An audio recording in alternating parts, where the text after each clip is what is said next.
Saudari-saudara, minggu yang lalu kita merayakan hari Minggu Letare. Sebuah kata pertama dari antifon pembuka dalam misa minggu lalu yang lengkapnya Letare Jerusalem. Bersukacitalah hai Yerusalem. Pertanyaan besar tentu kenapa kita bersukacita padahal kita dalam masa prapaskah, katakanlah masa tobat, masa prihatin.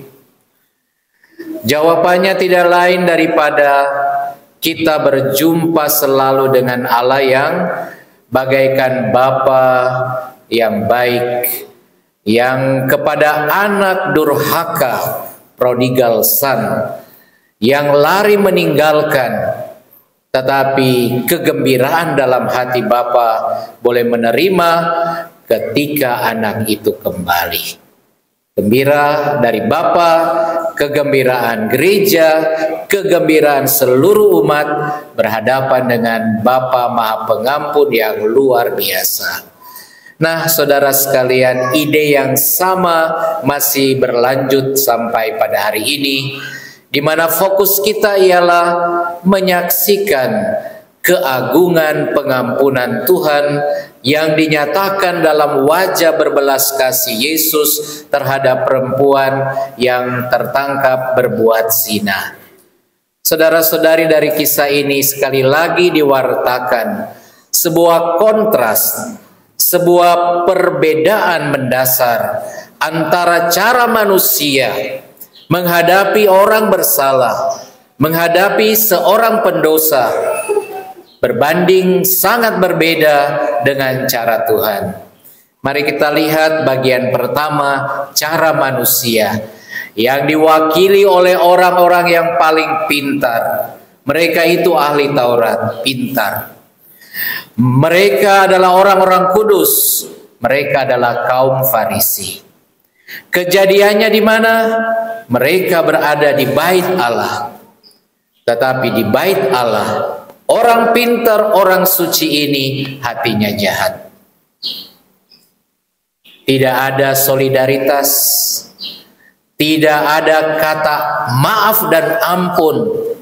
Yang ada ialah ada salah, di sana bisa jadi arogansi. Di sana tidak muncul kesadaran akan solidaritas. Yang ada ialah rasa congkak, merasa sempurna, yang memberi izin untuk boleh menghakimi sesama.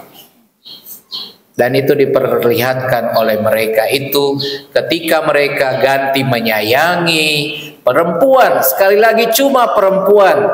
Dalam ungkapan kitab suci, perempuan adalah makhluk yang lemah, tetapi apalagi dalam budaya Yahudi, seorang yang sangat-sangat nomor sekian.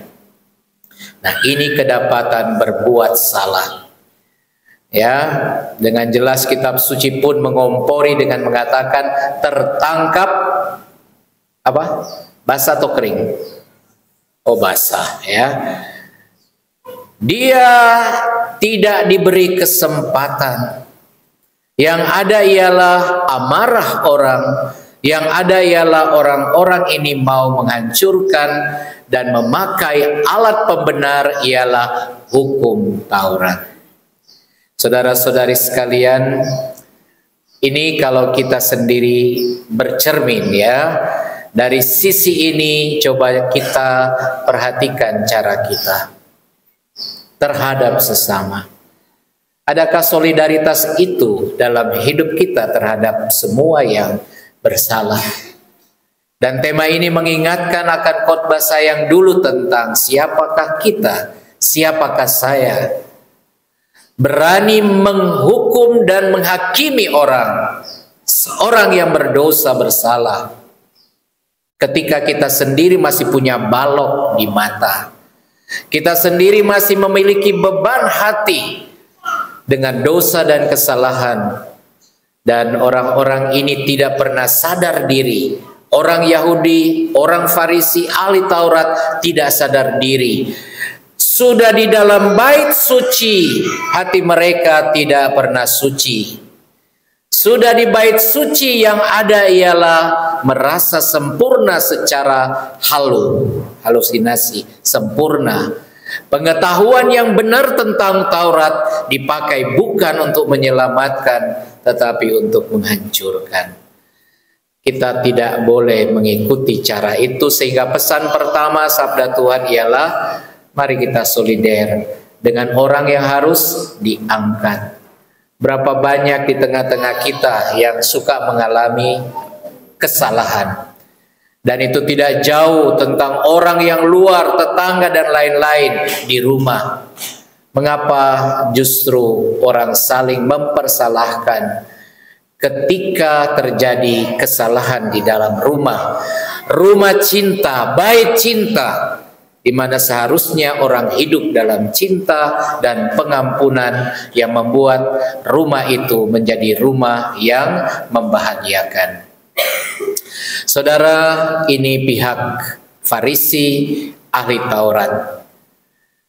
Kontras sangat berbeda dengan pengampunan cara Tuhan. Mari kita lihat sejenak. Yang pertama, ciri khasnya ialah Tuhan dalam diri Yesus terhadap kaum pendosa menerima orang berdosa. Dan ini sebenarnya tergambar sekali lagi dalam pengalaman kita ketika kita sendiri juga mohon pengampunan melalui sakramen pengampunan dosa. Saya masih ingat rumusan awal sakramen ini, ketika saudara masuk ruang pengakuan, tidak ada sesuatu yang lain yang diucapkan oleh pastor. Anda boleh bicara, Tuhan ampunilah saya orang berdosa. Sebelum itu dalam praktek saya sudah berkata, semoga Tuhan memberkatimu supaya dapat mengaku dosa dengan tulus ikhlas Bapa, Putra, dan Roh Kudus. Pastor lain bikin begitu kah? Halo? Jangan-jangan cuma saya yang bikin, tapi rumusannya begitu. Tidak ada mulai dengan hal lain daripada selamat datang. Semoga dapat mengalami perjumpaan dengan Tuhan. Jadi langkah pertama Yesus menerima perempuan itu apa adanya. Berbeda dengan mereka yang teriak-teriak minta dihakimi. Yesus diam. Dikatakan hanya dia menunduk dan menulis di mana? Dengar baik-baik tadi, menulis di mana? Di tanah, bukan di tembok, bukan di batu marmer yang akan menjadi prasasti kenangan buruk akan dosa. Cuman tulis di tanah. Ada cerita tentang Tuhan yang dikatakan menulis dosa kita itu di pasir, di pantai. Tuhan tuliskan dosa-dosa kita itu di sana, supaya ketika air datang, angin datang, segera lenyap tulisan mengenai dosa-dosa kita. Sama dengan tulisan Yesus di lantai, di tanah. Untuk tidak dipatri pada tembok, pada batu. Jadi menerima perempuan ini dengan segala dosanya, diakui, sudahlah kamu tertangkap berbuat zina. Selesai. Yang kedua, setelah menegur orang-orang ini yang merasa sempurna dengan pernyataan paling sederhana, apa kata bilang, barang siapa tidak memiliki dosa, silahkan melemparkan. Yang pertama melemparkan batu. Kemudian apa yang terjadi? Keluarlah mereka seorang demi seorang. Lanjut. Mulai dari yang tertua. Kalau kira-kira saya bilang ini di sini, siapa yang berangkat duluan ini ya? Ya, berangkatlah mereka seorang demi seorang mulai dari yang tertua. Saya mau lihat dulu siapa yang rambutnya putih-putih ya, yang botak-botak, yang sudah kropos. Kenapa mereka pergi seorang demi seorang mulai dari yang tertua itu? Jawabannya, pergilah mereka seorang demi seorang mulai dari yang tertua,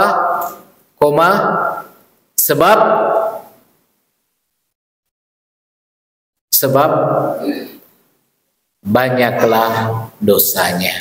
Demikian sabda umat, ya. Tapi benar, kalian tidak jawab berarti kamu sudah tahu. Cuman sampai mulailah mereka keluar seorang demi seorang, mulai dari yang tertua, titik. Tidak ada sebab banyaklah dosanya.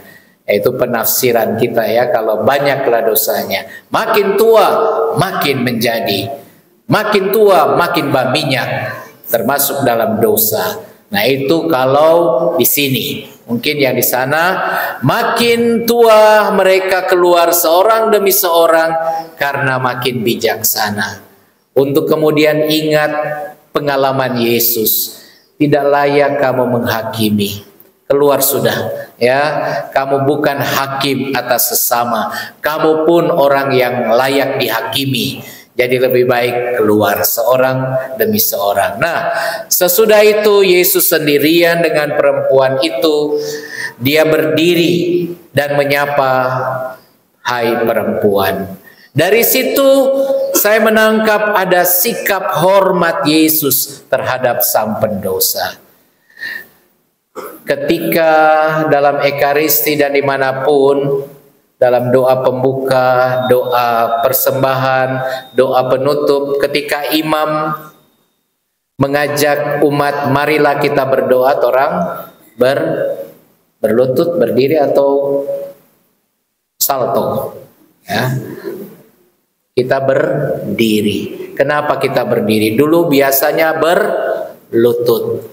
Berdiri dalam pedoman liturgi sekarang dikatakan sebagai tanda hormat.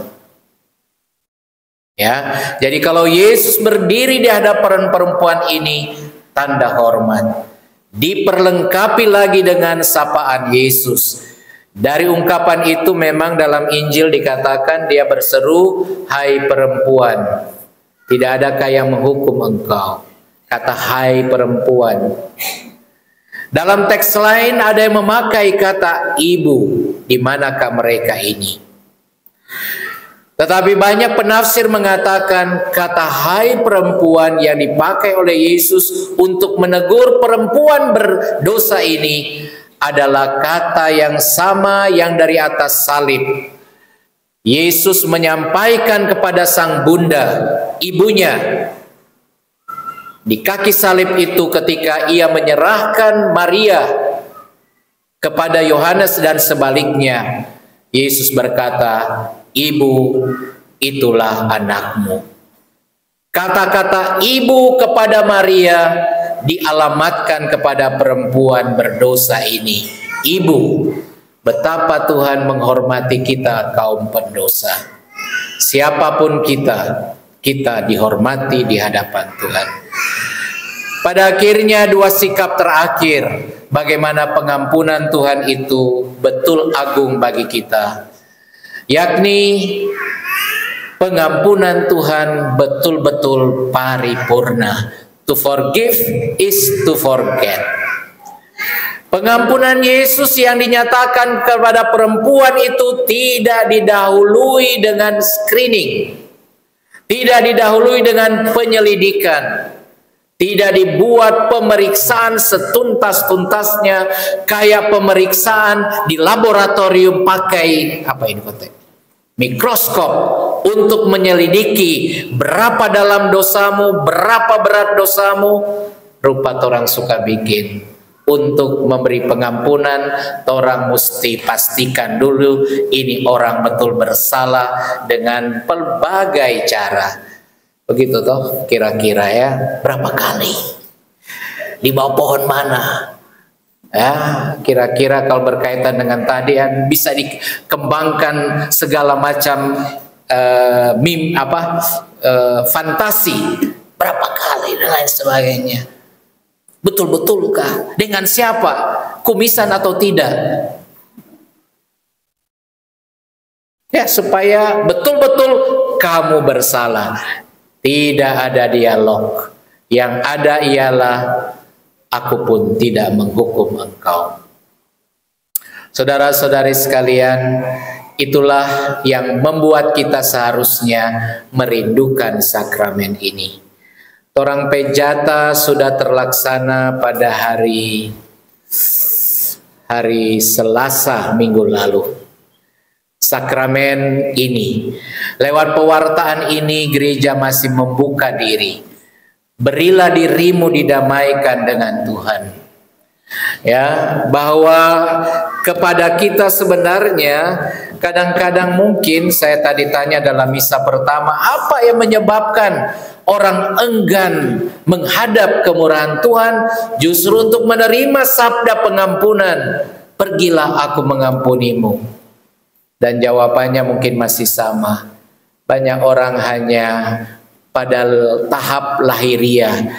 Pertama tanya dulu, pastornya siapa ya? Pastor Yosef atau pastor tamu? Nah, kalau pastor tamu, ya kemungkinan akan berhasil. Niat saya untuk mengaku. Kalau pastor tamu, pertanyaan berikut, dia pongo atau normal? Ya.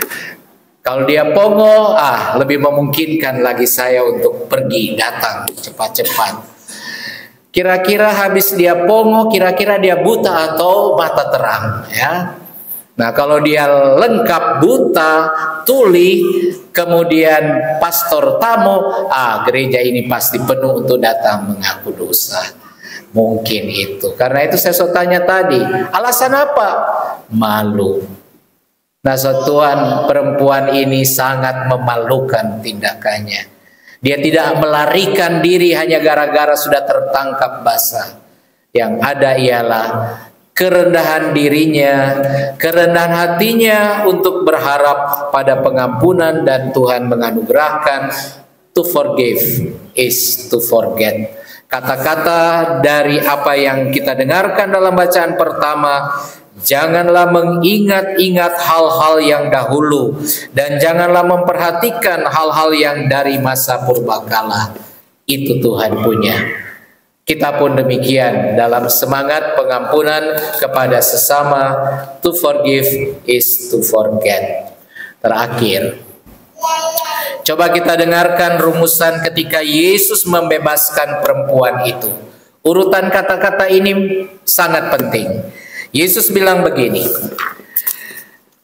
aku pun tidak menghukum engkau, yaitu to forgive is to forget. Selesai.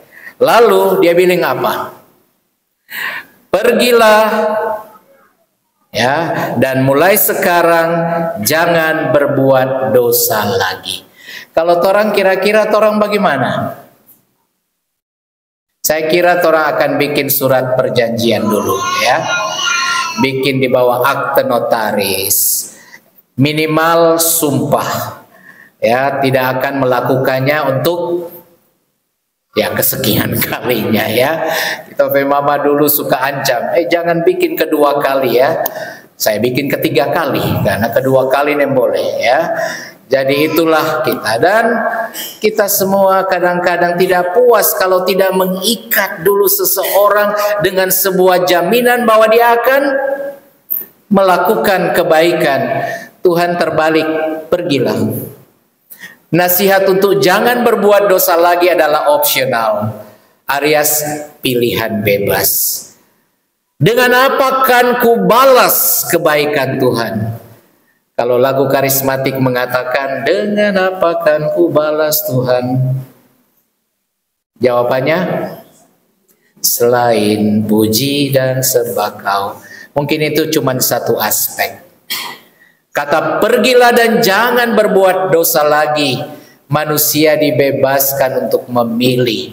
Kamu dibebaskan, sudah diampuni, dan sekarang ada lahan baru, dan di sana kamu akan menanam bibit-bibit yang akan menumbuhkan benih-benih kehidupan yang baik, yang bisa menjadikan persembahan. Sebab tidak ada buah makan buah, jeruk makan jeruk, tetapi buah kebaikan, hasil pertobatan. Atau Anda kembali menjadi manusia brengsek, sudah diampuni tetapi akhirnya lebih mencintai lagi jurang maut, kematian.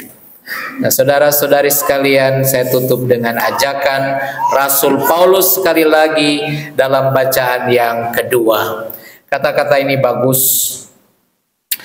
Saudara-saudara, aku melupakan apa yang telah di belakangku. Berharap masa Prapaskah ini kita setelah pengampunan belajar untuk melupakan apa yang di belakangku dan mengarahkan diri kepada apa yang ada di hadapanku. Itu lebih penting, seperti cara Tuhan memandang. Kenapa Ia mengampuni? Apa jasa orang yang diampuni? Apa jasa orang bersalah ini? Tidak ada. Hati penuh belas kasih dan cinta ini murni karena Dia ingin kamu saya ampuni supaya kamu selamat. Saya ampuni kamu untuk kembali kepada citramu. Sekarang orang Idul Fitri hari keberapa? So hari ke-7.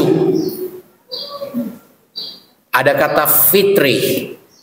Kita percaya akan adanya fitrah kita, citra awal kita, di mana manusia diciptakan Tuhan baik adanya, ditempatkan di Taman Eden, agar manusia diampuni supaya sesudah masuk Taman Betania, Anda masuk Taman Eden. Ya, Anda saya sebut sebab taman saya adalah Taman Seminari Kakaskasen. Anda anggota Taman Betania dulu sebelum Taman Eden. Nah, itulah panggilan kita. Jadi lupakan yang di belakang. Mari kita mengejar apa yang di depan, yaitu memperoleh hadiah panggilan surgawi dalam Kristus Yesus. Tuhan memberkatimu.